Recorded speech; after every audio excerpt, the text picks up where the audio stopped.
Good evening and welcome to Di Giovanni Hall. Hope I pronounced that correctly. My name is Danilo Petranovich, and I work at the Abigail Adams Institute. We're one of the fortunate co-sponsors of this special student scholar presentation. The main host this evening is the Harvard Catholic Forum. Deacon Tim, who's in the audience, has to leave early today, so I got the honor of introducing our speaker, the theme and the speaker. Someone else is going to formally introduce the speaker soon. So briefly, the Harvard Catholic Forum, the main sponsor, seeks to share the riches of Catholic thought and culture with the academic, professional, and artistic worlds of Cambridge, Boston, and beyond. It is a project of the Harvard Catholic Center. I should have said we're in the Harvard Catholic Center, in partnership with St. Paul's in Harvard Square and the St. Paul's Choir School. The forum offers lectures, discussion groups, non-credit courses, musical performances, fantastic one just last Sunday on Verdi's Requiem. Some of you were probably there, and other programs in which the Catholic tradition engages science, scholarship, the professions, and the arts.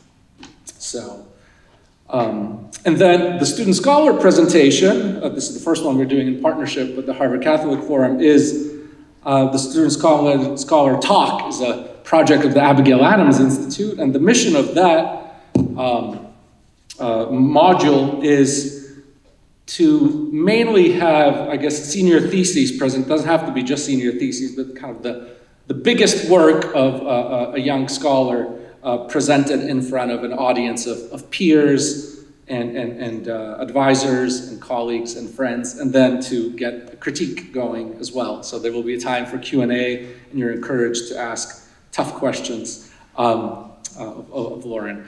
So, and since I can preview some events, I see this is our big Student Scholar Week, and next week, and there are 3 other students here who I want to call out by name and tell you, if you like this, what you see tonight, please come tomorrow and get a free lunch while you're at it too, to see Paige Proctor give her talk on the Victorian era, and then Luke Williams, who is in the audience here as well, on MAGA and neoliberalism. I'm summarizing, the title is somewhat different, maybe more provocative, but come and see about that. And of course, Justin Lopez is going to close us out with Thomas Hobbes and his I guess liberal critique or deconstruction of Christianity is one way of putting it. Okay, so Justin will soon, Justin, who is a senior as well, government concentrator, will introduce Loren, but briefly, Loren, just want to say something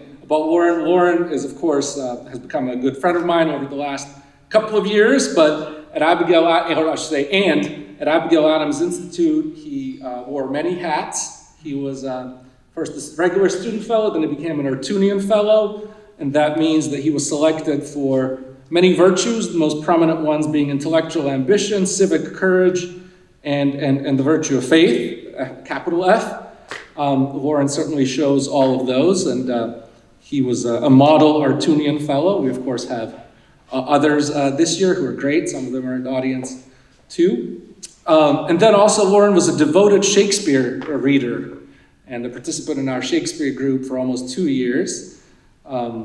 And all-around wonderful team player. So that was Loren's involvement with Abigail Adams Institute. This presentation, or a shorter version of it, will be published in the Veritas Review, VR, Abigail Adams's literary journal. So we look forward to seeing that in print in the fall. Okay, so with that, let me invite Justin Lopez, Harvard senior and government concentrator, who will give a special student introduction of Loren Brown.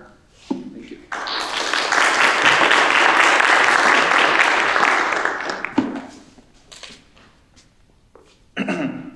Well, thank you for this opportunity, Danilo and Loren, to give you an introduction. Before I get into the nitty-gritty, Loren is a great friend to me and to many people here. And that's surely why so many people have showed up tonight to not only support, but mainly to learn from Loren, who's been a towering intellect on campus and he's 4 years here. So Loren Brown is a graduating senior, and he concentrated in government and minored in English while at Harvard College. He's a sometime chairman of the John Adams Society, and after graduation, he will begin work at the law firm Cooper & Kirk in Washington, D.C. His thesis was on the political thought of the 19th century intellectual Orestes Brownson, who is usually not talked about very much, undervalued, I would say. Loren will, I think, give a good value to him tonight. And his talk today will be discussing Mr. Brownson's view of the church and the state. And with that, could we all give a warm introduction and applause for Mr. Brown?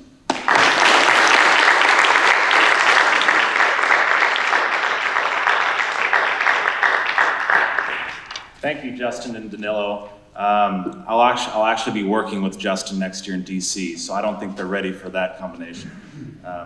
So as Manuel noted to me, usually no one ever reads senior theses, so I've summoned you all here to compel you to at least listen to it. So hopefully you enjoy it. And as many of you know, I was received into the church just over a year ago, so I'm not technically a neophyte anymore, but you should regard most of my words with suspicion, which is why I'm also quoting Brownson so much, so you can take him on his own grounds. So I'd like to begin with a bit of a polemical point about the time and place we'll be discussing, America in the 19th century. Now, American philosophy in the 19th century, I would say, was a very unimpressive menagerie of ideas that were firmly rooted in their own time and place. The Transcendentalism of the Northeast, next door, that came from Emerson and Thoreau, was a very derivative, homegrown version of German idealism.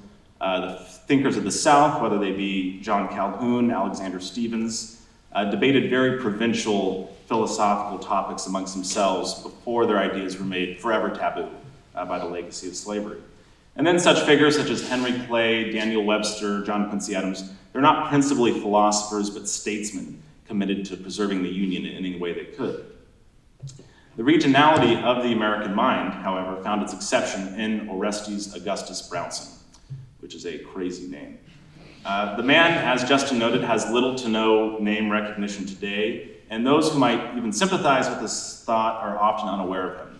However, he was recognized as a singular mind in his own time. Edgar Allan Poe called Brownson an extraordinary man. Auguste Joseph Alphonse Gratry referred to him as the keenest critic of the 19th century, an indomitable logician, a disinterested lover of truth, a sage as sharp as Aristotle, as lofty as Plato. Lord Acton visited Brownson and later said that intellectually no American I have met comes near him. Brownson even went on to become known as the Newman of America, and he and St. John Henry Newman corresponded for many years. Such high praise is very difficult to imagine for many other 19th century Americans, but Brownson certainly deserved it. He was truly a thinker above his time, and his thought bears great importance for us today. Before he achieved his prominence as a great Catholic thinker, however, Brownson lived a very peculiar life. He was born in Stockbridge, Vermont in 1803, and from an early age was forced to live an itinerant life. His father died when he was 6 years old, and his mother gave him up to a nearby adoptive family. Brownson was raised as a Congregationalist and received very little education, although even at the age of 13, he was getting into arguments with random men in the streets over religion. In 1822, he took the first of a series of missteps that would lead his critics to accuse him of being capricious and without principle. He was baptized in the Presbyterian Church. It was the first of several conversions for Brownson. Eventually finding Presbyterianism too oppressive, he became a Universalist. Finding it unsatisfactory, he allied himself with Fanny Wright and the Working Men's Party, even becoming an atheist. In 1831, however, he returned to religion and became a Unitarian preacher. In 1836, he was a founding member of the Transcendental Club with Emerson, and by 1840, he was a socialist. In 1840, he published his most radical essay, The Laboring Classes, which called for extreme measures to be taken in response to industrialism and the conditions of the working classes. It had such an effect that Martin Van Buren, whom Brownson supported for president, is said to have blamed Brownson singularly for his loss in the 1840 election because of that essay. The public outcry against Brownson's essay led him to re-examine his ideas and to revisit the ancient and medieval philosophers he had neglected for so long. Becoming increasingly traditional and orthodox, Brownson made the final and most monumental conversion of his life in 1844 when he joined the communion of the Roman Catholic Church. He remained a Catholic until his death in 1876, 32 years later. And his wife would also follow him through all these conversions. And then she became a Catholic, all of his children eventually became a Catholic, and he convinced his Mormon brother at the end of his life to become a Catholic. So, as I said, Brownson liked to argue. Now, this talk is entitled The Catholic Republic of Orestes Brownson. Brownson's relevance today is directly related to the ongoing debate regarding the relationship between the American state and the Catholic Church, the principles of governance, and how to secure the common good. In response to the mounting failures of the American state and some other countries, a host of Catholic intellectuals have attempted to administer various remedies to America's decline. To frame my discussion of Brownson, I would like to mention two such solutions. The first camp is what one could call a Catholic Americanism. Writers in this camp often refrain from criticizing the underpinnings of the American regime, but instead emphasize the need for Christian morality to inform the nation's conduct. Writers in this vein are typically more uncritical of America's economic system, usually raising their voices to advocate for family policy or condemn hostile corporations. Interestingly enough, Catholic Americanists often claim Brownson as a paramount influence on their thought, particularly his idea of an unwritten moral constitution that guides America. Despite their attachment to his unwritten constitution, however, they also paradoxically believe that the written constitution must remain unchanged. The second camp that is relevant is those who believe in a more robust Catholic politics and draw on a more pre-modern tradition. Seeking to restore an older order of politics, adherents of this view often advocate a more robust political role for the Catholic Church, encourage a greater attentiveness to public and private morals, and are much more critical of modern-day economics than Catholic Americanists. While not explicitly influenced by the thought of Brownson, it is true that he has gained much more traction in these circles in recent months. Now that I have outlined these two camps, that brings me to our friend Orestes Brownson. What is his relevance to these debates today? I'll offer 2 points. The first is merely historical. It is taken for granted that what we would call, to an adapt the Hegelian phrase, national historical Catholic thought in America emerged in the 20th century with figures such as John Courtney Murray, who attempted to reconcile the church with America. It is assumed that all thought beforehand was imported from the continent and generally relegated to seminaries and American Catholic circles. However, this is not the case. A history of American Catholic thought would dedicate its largest chapter to the middle of the 19th century and to Orestes Brownson. Brownson was perhaps the most voluminous writer of his time, and he was very well known to the greater American public.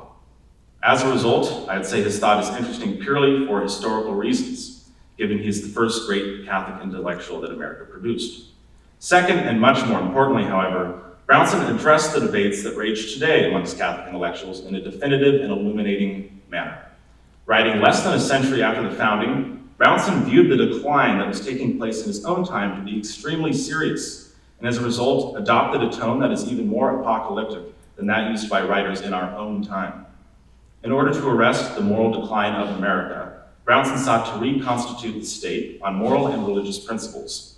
To do this, he examined one of the most important issues of today's debates, and one he considered of the utmost importance in his own time: the relationship between the Catholic Church and the American state, and its consequences. This is the ultimate divide between the two camps of thinkers already mentioned, and one which Brownson gave a very relevant answer to. Now, many of you are aware of my love for T.S. Eliot, so before diving into Brownson's treatment of church and state, the temporal and spiritual, allow me to quote the words of Thomas Becket in Eliot's play Murder in the Cathedral. In response to a tempter who advises St. Thomas to submit to the temporal power so that he can keep his own power, Thomas responds as follows: "No, shall I, who keep the keys of heaven and hell, supreme alone in England, who bind and loose with power from the Pope, descend to desire a punier power, temporal power to build a good world, to keep order as the world knows order. Those who put their faith in worldly order, not controlled by the order of God, in confident ignorance, but arrest disorder, make it fast, breed fatal disease, degrade what they exalt. Power with the king. I was the king, his arm, his better reason. But what was once exaltation would now be only mean descent." Eliot, through Beckett, asks, what is the temporal power without the presence of a higher spiritual power? Only a fatal disease. As we shall see, Brownson agrees. The scholar who wrote on Eliot and Brownson noted that the extraordinary thing about the Catholic theory of church and state is that it has been maintained by almost no one in America other than Orestes Brownson. Before looking at Brownson's view of America, let us look first at his theoretical view of church and state. Brownson advocated a view of the temporal and spiritual powers that was steeped in the thought of St. Augustine and St. Thomas Aquinas. Using a classic hylomorphic analogy, he wrote that, as, quote, the body is for the soul, the temporal is for the spiritual, and therefore the church. Since, therefore, she has the right to judge the soul, she has the right to judge the body. And since she has the right to judge the spiritual, she has the right to judge the temporal, end quote. This is the classical view of church and state, and it was wholeheartedly endorsed by Brownson. Just as the soul is meant to govern the body, so is the church meant to govern the state. For Brownson, the two powers are not hostile to each other or opposed in any way. They are both meant for man and ought to coordinate to secure man's ultimate ends. While the state focuses on the temporal end of man and the church on his spiritual and ultimate end, these ends must be coordinated and ultimately governed by the spiritual power of the Catholic Church. As Brownson said, because religion is more ultimate than politics, you must conform your politics to your religion and not your religion to your politics. Without doubt, the spiritual sphere is higher than the temporal one. Now, I think this view is acceptable to most faithful Catholics today, as it should be, regardless of those camps mentioned earlier that they belong to. However, Brownson's application of this view to politics is when the divide between Catholic Americanists and their critics begins to become more clear. In recent lectures, the Catholic writer Russell Hittinger, in response to some, has begun to argue for the separation of the church from all temporal powers, in which separation means actual institutional separation and not merely distinction. Hittinger says that by separation, he means for the two powers to have no share whatever, declaring the temporal and spiritual powers to be contraries. Brownson would believe this view to be profoundly mistaken, however. He advocated a correlation between the temporal and spiritual powers, and warned that their separation would lead to the demise of any society. Returning to the body-soul analogy, he noted that the body is unable to exist without the soul. In fact, the separation of the two is the definition of death in Catholicism. Brownson goes on to say that, quote, separation from God or independence of him is death, for we live and move and have our being in him, not in ourselves, end quote. When politics is separated from the church, it leads to the death of the former. Thus, separationism is a doctrine that lends itself to the death of societies everywhere. The intentions of those who advocate for it, such as Hittinger, are often good. They seek to avoid the collapse of one power into another, resulting in a sort of Hobbesian Leviathan, which Justin can tell you more about next week. However, Brownson addresses this argument as well. He often reminded his American readers that the two powers were distinct and ought not be collapsed into each other. Just because the spiritual power served a higher end did not mean it could simply envelop its lesser counterpart. This would be making the same mistake as those who wish to subject the church to the state. Both Augustine's City of God and Thomas Aquinas' Treatise on Law elevate the church above the temporal without wanting to undermine the proper scope and authority of the temporal.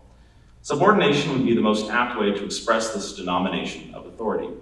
When issues arise, they ought to be addressed by the power to whose dominion they belong, with deference ultimately to the spiritual power.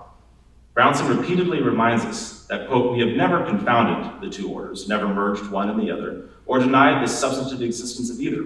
We have simply asserted that the temporal exists not for its own sake, end quote.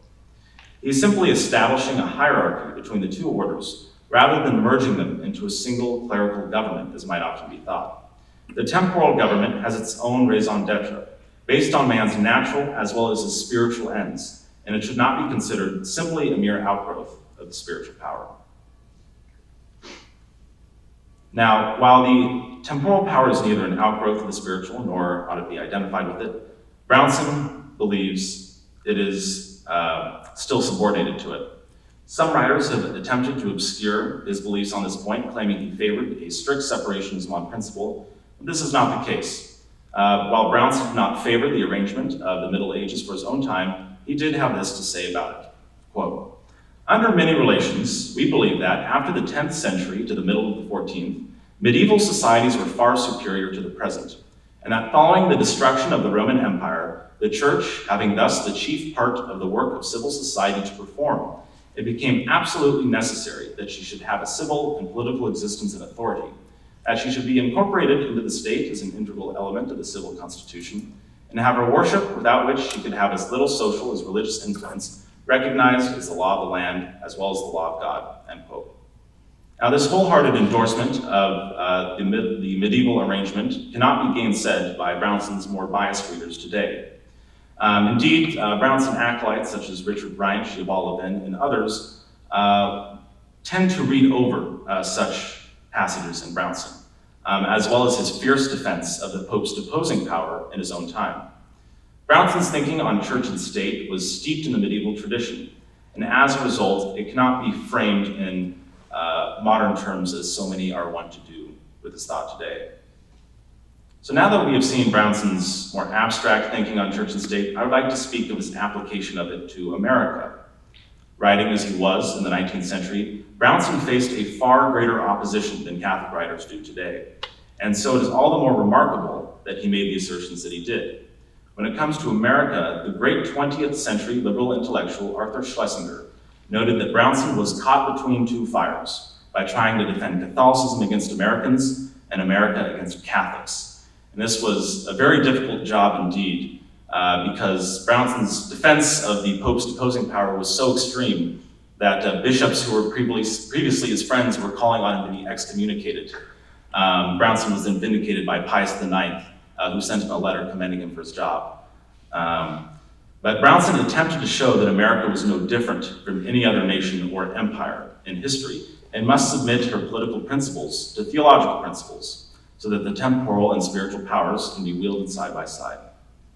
Now, of course, arguing for an outside spiritual power was not easy in America. Brownson, however, employed a very neat trick to reveal the true objection of Americans to what they might call an established church. First, Brownson argued that the American Union, as it had existed since 1789, cannot simply rest on its laurels and consider itself a self-sufficient device.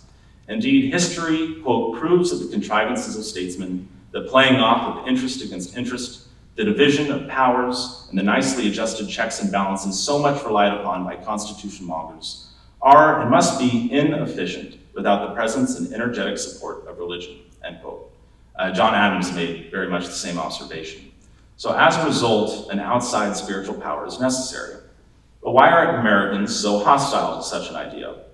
Brownson made use of a simple analogy to destroy the argument that an outside spiritual power is unconscionable in the United States. He noted that the rights defended by the Declaration of Independence were ones that came from a higher spiritual realm.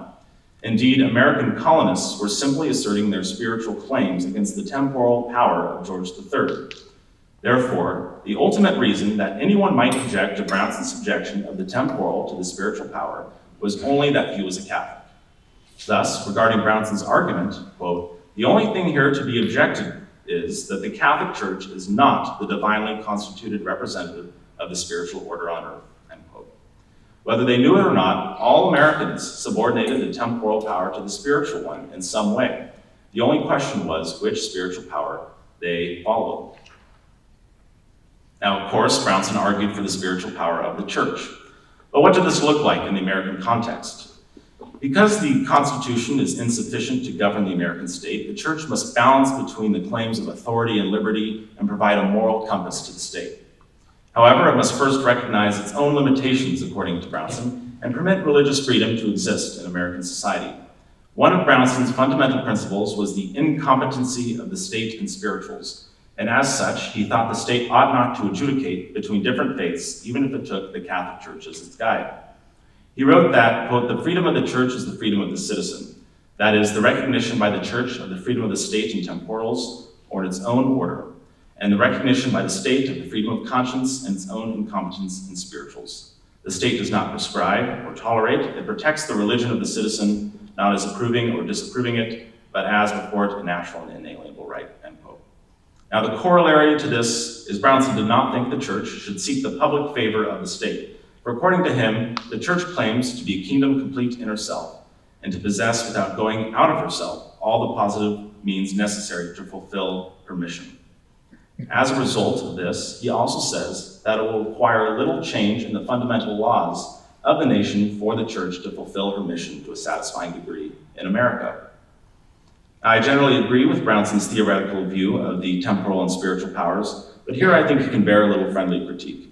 To do this, I'd like to employ Pope Leo XIII's great encyclical on the Church in America, Longínqua Oceani.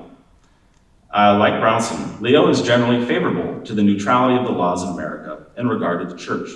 He speaks approvingly of the equity of the laws which obtain in America and of the customs of the well-ordered republic. For the church amongst you, unopposed by the constitution and government of your nation, fettered by no hostile legislation, is free to live and act without hindrance. I think this is undoubtedly a benefit of the American arrangement. Despite the soft persecution Catholics have faced, public officials have never pressured Catholic bishops to change or violate dogmas of the church in the ways that countless Gallican kings have. However, Leo diverges from Brownson when he writes that, quote, "It would be very erroneous to draw the conclusion that in America is to be sought the type of the most desirable status of the church, or that it would be universally lawful or expedient for state and church to be, as in America, dissevered and divorced," end quote. In this important conclusion, Brownson departs from Leo. The first difference concerns whether they thought church and state to be actually separated in America in their own time. While Brownson agreed there was no established church, he did not think that entailed separation. For him, separation meant releasing the state from all moral and religious obligations, for that would imply the subjection of the church to the state. He took separation to mean the divorce of the state from its religious and moral grounds. Leo, however, meant the institutional separation of church and state, in which the political institutions of the temporal power are not directly subordinated to the church. Now, this leads to a much more profound difference between the two. Leo maintains that the current settlement in America, in which the church is disestablished, is not ideal. Brownson, on the other hand, openly contradicts Pope Leo's position. He writes that, quote, "Neither we nor our church could have any motive for changing the present relation of the government to religion in case we had the power," end quote, when it is in fact change that Leo's pontificate wants. Now, while the two men share similar aims, I believe that Leo may have the better of the argument in this case. Brownson makes two mistakes in his view of church and state in America. The first is that he takes the corollary of religious freedom to forbid the church from seeking the favor of the state. Now, while I don't believe these two to be mutually exclusive, I also think that it is the case that if Brownson believes the church to be the true church of God, which I do not doubt he does, and if he thinks America's political principles ought to be subordinated to the principles of the church, then I see no reason why he does not make the next step and say that the church should also have a favored position. Now, this does not require endorsing clerocracy, as his critics constantly claim, nor is it a violation of the importance of the temporal power. In order to carry out the Great Commission, Brownson did think that the church ought to be granted as much political power as viable in any given society. However, I think Brownson makes a graver mistake in regard to his positive view of the American arrangement. He expands his view of the incompetence of the state and spirituals, which, strictly speaking, is true, to mean that the state cannot favor one faith over the other, i.e., the state is intrinsically unable to know that the Catholic Church is the one true church. This, again, is an example of Brownson not being able to follow his doctrines to their logical conclusion. While he believes that the church can guide the state on moral policy, he does not seem to think it can tell the state what the one true church is. In short, he implicitly denies that grace can have the same effect on the state as it does on an individual. If the state can be elevated by the moral law of the church, why can't it be elevated so far as to recognize the one true church? Now, while Leo, and I believe Brownson to be misguided on this point, I believe it is only a matter of not following his views to their logical conclusion. On the whole, Brownson consents to the fundamental proposition that temporal ends must be subordinated to spiritual ends. And Leo wrote Longínqua 2 years after Brownson died, so we would have never gotten to see his response anyways. But Brownson thought that the church must still serve as the political, economic, and moral foundation of America. If it did not, much more malign influences would take its place. Brownson lists many of these evil influences in one of his most profound essays, The Papacy and the Republic, which I highly recommend you all to read. The first consequence of the American state's ignoring the church is its capture by business. Writing just as the Gilded Age was taking off, Brownson said that without the church, American government, quote, loses its proper character and becomes simply an agency, the factor of the business classes. Business interests, banking, manufacturing, railroad, and other corporations control it, end quote. Without a higher spiritual institution to guide it, the state falls into the hands of corporations and businessmen. Elsewhere, he refers to the appalling, quote, extravagance of shoddy and petroleum, the frauds of bank presidents, cashiers and tellers, of railroad directors and managers, the failure of banks, which has been happening a lot recently, especially of savings banks, to say nothing of the corruptions in Congress, state legislatures, and municipal governments, all of which he deemed to be the result of the rule by corporations. Brownson could think of no more vile form of government than that which had emerged in the Gilded Age, which he regarded as even worse than serfdom. Without the presence of the church in American politics, the control of public policy by what some politicians today may refer to as greedy corporations was an inevitability, according to Brownson. But businessmen were not the only ones the American people took as a substitute for the church. The press was just as responsible for the degeneration of morals, according to Brownson. Writing against the peons to the muckraking press in his own time, Brownson said, quote, we cannot look to the press. The press depends on the people and must conform to their opinions, passions, prejudices.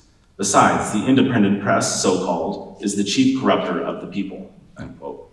Writing as a member of the press, Brownson was adamant that relying on the press as a check on unbound corporations and government was foolish. Indeed, when the press was not acting as the plaything of corporations, it was actively corrupting the morals of the American people. For Brownson, without the presence of the church in American politics, the press would be just as depraved as any other institution. Now, I think people of both sides of the spectrum today can say that has become the case. Now, one last savior that citizens might turn to that could keep the state within moral bounds is education. Think of all these civics initiatives that have proliferated in our own day in an effort to better arm the people against the abuses of government. However, once more, Brownson thought that without the aid of the church, these were equally in vain. As he put it so forthrightly, quote, the remedy for the vices of our democratic society, the most generally approved, is education. But the people cannot educate above their own level, and whether they will or not, the education they give through the state will only reproduce themselves and be marred by their own vices and errors, end quote. Similar to the greatest sophist in Plato's Republic, education simply reproduces the false morality of the state, and without the church as its guiding conscience, it will have no ethical impact on pupils. Brownson goes so far to say that even Julian the Apostate never permitted the kidnapping of Christian children and educating them in paganism. As he says, that is a refinement which belongs to modern secularism. Indeed, the idea that education could help sustain the morality of the people and restrain the state, according to Brownson, is one of the most successful lies ever propagated by the state. And the following quote perfectly encapsulates what Brownson believed would happen to a society when the church did not have an active role in public policy and was instead replaced by the placebo of education.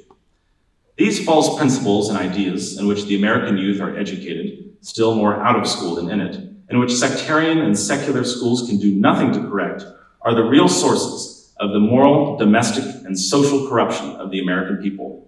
This corruption, especially since the late Civil War, is hardly less, perhaps even greater, amongst the higher classes than that of ancient Sodom and Gomorrah. From the crown of the head to the sole of the foot, there is no soundness in us. We are one mass of rottenness. There is no longer even common honesty, and no man knows whom he may trust. The leaders of our society are engaged in transferring the money in their neighbors' pockets to their own. The whole system is a sham, a fraud, and designed solely to enrich a few sharpers by impoverishing the many. He wrote this in 1873. Without the influence of the church, Brownson said that the combined influences of business, the press, and public education would result in the most corrupt state seen since Sodom itself. Indeed, this is what he thought America was quickly becoming. The absence of a spiritual power over the state meant that government would simply become a tool of the strong to increase their own station in life. Might becomes right, and morals fall by the wayside. Now, as we've seen, Brownson's solution was not giving the Catholic Church a favored position in American policy. But he did not want separation of the two powers in the sense of releasing the state from all moral and religious obligations. Instead, he wanted the church to provide a guiding hand for the state, and for the state to leave questions of morality to the church. Now, what did this look like in practice? First of all, it did not require drastic changes in American constitutional and domestic law. Rather, the state needs a spiritual authority above and independent of it, competent to define what are or are not the rights of men, that is, the rights of God, and to enforce through the conscience of the people respect and obedience for them. As Brownson has so often said, the state is incompetent in spirituals. As a result, it requires the church to interpret the rights of men and God and guide appropriate policies. The American state is already halfway towards recognizing a higher spiritual authority, if only because it recognizes the natural rights of man. Such a recognition for Brownson means that America is used to being under such a higher authority. As a result, it only needs to exchange the reign of natural rights for that of a firmer ruler, the church. If what was beginning to be called America's manifest destiny was going to be fulfilled, Brownson believed it required the intervention of the Catholic Church. Now, this did not mean the church could go around suppressing non-Catholics with the power of the state. Brownson thought this to be a violation of the state's intrinsic principles. However, an America aligned with Catholicism would give the church a stronger temporal arm over its own members than previously imagined.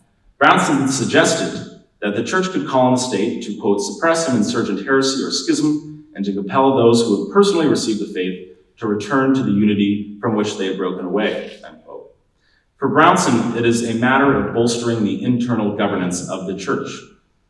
The Catholic Church only has temporal control over its own members, and when those members leave the church or pose a threat to it, the state may assist the church in bringing them to heel. However, for Brownson, the church never had temporal control over those who were not born within it. And as a result, the state cannot provide temporal assistance to the church in addressing those cases.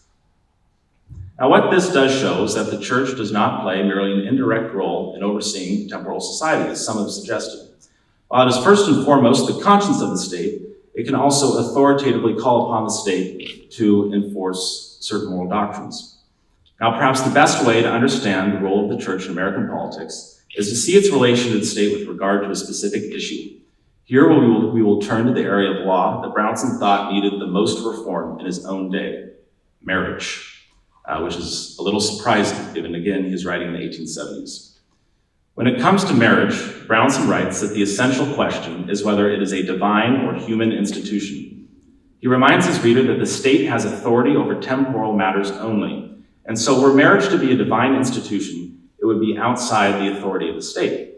If indeed marriage is a divine institution, then it, quote, pertains to the spiritual order, and its conditions, its rights, and its duties are determined by the law of God. Belonging to the spiritual order does not mean that the church would simply advise the American government on how to treat marriage. Rather, it would have the absolute right to determine the boundaries and privileges of marriage, and the state would have no choice but to accept it. It would belong to the same class as the heresies and schisms mentioned above, in which the church would have the right to call on the state to carry out certain policies. Now, Brownson decides that marriage is indeed a divine institution, not only because of its sacramental character, but because it is the bedrock on which society rests. Because the church is the caretaker of society, it is of the utmost importance that it have control over this institution. He writes that, quote, the question of marriage is of the gravest importance, for on it depends the family, and on the family depends society, and ultimately the state itself. Evidently, the question is not within the jurisdiction of the temporal power. Now, while Brownson has decided that marriage lies outside the temporal power, it is clear that in his own time, the American state did not agree with him. However, according to Brownson, the state cannot simply create civil marriages and its own divorce laws without reference to the spiritual power. This situation meant that the state had usurped the spiritual power by making a divine institution a civil one. In doing so, it had upset the natural order of things. The body had become the governor of the soul. Brownson believed that American marriage law was a key example of the temporal power usurping the spiritual one. By placing marriage in the temporal order, it would lead to the dissolution of all moral obligation on the couple. With no spiritual power enforcing the gravity of the marital contract, Brownson believed that infidelity would become widespread. Absent the fear of spiritual and temporal reprisals, husband and wife would see no issue in pursuing other partners. The increase in infidelity would mean the liberalization of divorce law would follow, in which husband and wife are no longer required to remain together until death. Brownson claimed that the tolerance of divorce meant the effective end of marriage. In principle, it meant the denial of marriage and the defense of free love. This leads to the spread of polygamy and much more. As Brownson explains, quote, "Children become a great inconvenience in case of frequent divorces, and a great drawback on the love of pleasure that usually prompts the demand for divorce. Hence, they must not be allowed to be conceived, or, if conceived, they must not be allowed to be born. Hence, methods to prevent conception and to procure abortion are invented, made known, and so extensively resorted to as to tell fearfully on the health of our women and on the population itself. Sexual passions, unrestrained by religion and fostered by idleness and luxury, and the desire for amusement and dissipation in the well-to-do, and the burden of childbearing and the care and expense of bringing up and providing for a large family of children with the poor, have to an almost incredible extent smothered the maternal instinct and made the prevention of conception and feticide almost general. In the year 1873, Brownson predicts the rise of birth control, abortion, extramarital sex, and the increasing difficulty of lower-class families to raise children. Given the developments that would follow, his predictions can be seen as no less than prophetic. Now, Brownson asserted that all of this arose from the seemingly innocent step of placing marriage under the jurisdiction of the temporal power. When a divine institution is put under temporal control, it will mean the dissolution of it, with manifold consequences to follow. Marriage is a perfect example of the role Brownson thought the church ought to play in American politics. When a certain issue or policy concerns morality or the next world, Brownson believed the church had an authoritative voice in the matter. If that voice was not heeded, he warned that Americans would treat law as coming from themselves and not from God. And when they, quote, regard law as an emanation of their own will, as their own creation, what creator can feel himself bound to reverence and obey his own creature, unquote.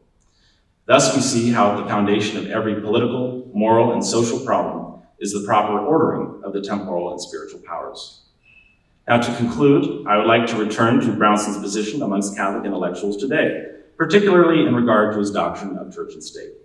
Returning to the Catholic Americanists, despite claiming Brownson is their paramount influence, they frequently ignore his uncompromising vision.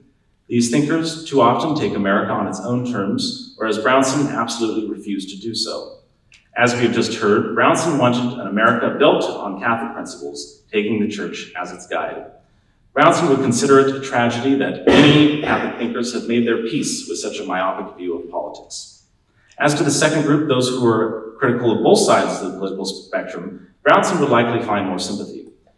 He would differ from them in several ways, especially in how the church would play an institutional role in American politics. However, his political and religious principles lie much closer to those who support a more robust Catholic politics and are disillusioned with both the secular state and a society that values money over morals. That said, today's entire debate about the exact meaning of the Constitution and how to restore it would be extremely tiresome to Brownson. Given that the unwritten and written constitutions of America have diverged to such an extreme degree, the question for him is how to restore the moral order that he argued for so passionately. The answer for Brownson is not to return to a way of life suitable for the American people in 1789. Rather, he sought to apply universal religious and political ideas to particular moments in history in a way that would address the needs of the time. Given that the problems he identified in the 19th century have only accelerated since that time, he would see that man no longer lives his life by communion today as he did in a former age. Communion has been all but shattered, and the work must begin to rebuild a society on lasting moral principles. It is the work that Brownson undertook his entire life, whether Presbyterian, atheist, socialist, or Catholic, seeking to construct a republic that best reflected the nature of man and his ultimate end. Thank you.